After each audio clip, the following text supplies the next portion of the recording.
মালদায় এসেই মালদার নিহত তৃণমূল নেতা বাবলা সরকারের বাড়ি গেলেন মুখ্যমন্ত্রী মমতা বন্দ্যোপাধ্যায়।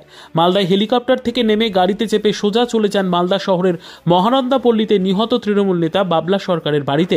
সেখানে নিহত নেতার স্ত্রী কাউন্সিলর চৈতালি ঘোষ সরকারের সঙ্গে দেখা করেন, কথা বলেন তার সঙ্গে। এরপরই চৈতালি সরকারের বাড়ি থেকে বেরিয়ে দুলাল সরকার খুনের ঘটনায় যে যত বড়ই হোক না কেন প্রয়োজনীয় কঠোর ব্যবস্থা নেওয়া হবে। এই খুনের ঘটনায় কতগুলো কথা আমার কানে এসেছে, সেগুলো তদন্তের ব্যাপার। আমার যা বলার আমি এই নিয়ে ডিজির সাথে কথা বলেছি, এসপিকেও বলেছি। নিহত তৃণমূল কাউন্সিলর বাবলার অসম্পূর্ণ কাজ চৈতালি করবে। বাবলা আমার চিরকালের পরিচিত। মালদার রাজনীতিটা আমি ঠিক বুঝি না। ইংলিশ বাজারের এমএলএ ভোটেও আমরা হেরেছি, কিন্তু কাউন্সিলর ভোটে দেখবেন আমরা জিতে গেছি। কি রহস্য বুঝে উঠতে পারি না, এর রহস্যটা আমাকে ভেদ করতে হবে।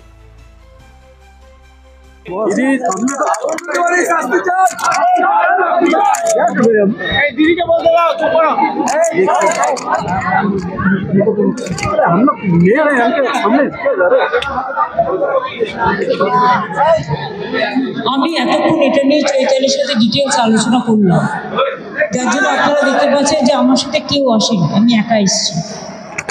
আর আমার সাথে এসপি এবং আইবি যিনি হেড আছেন তিনি এসেছেন। এই কেসে আমি এটুকু বলতে পারি যে যত বড়ই হোক না কেন প্রয়োজনীয় ব্যবস্থা, স্ট্রং অ্যাকশন, স্ট্রিংজেন্ট অ্যাকশন নেওয়া হবে। এবং কতগুলো কথা আমার কানে এসছে, সেগুলো ইনভেস্টিগেশনের ব্যাপার। আমার যা বলার আমি ডিজির সাথেও এর মধ্যে কথা বলেছি, এসপিকেও বলেছি, আইবিরও যারা আছে বলেছি। বাবলার অসম্পূর্ণ কাজ চৈতালি করবে।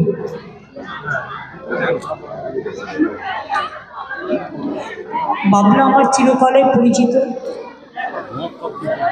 আমি আগে সকালে ফিরে গেলে রাতে ফিরে আসতাম, মালদা এরকম অনেক ঘটনা আমি সাথে।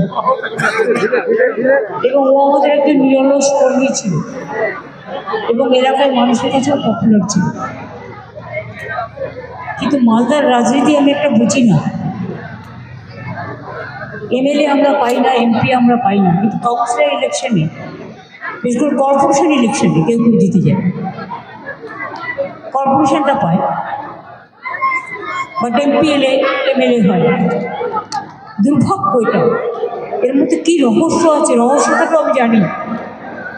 অনেক রকম খেলা চলে।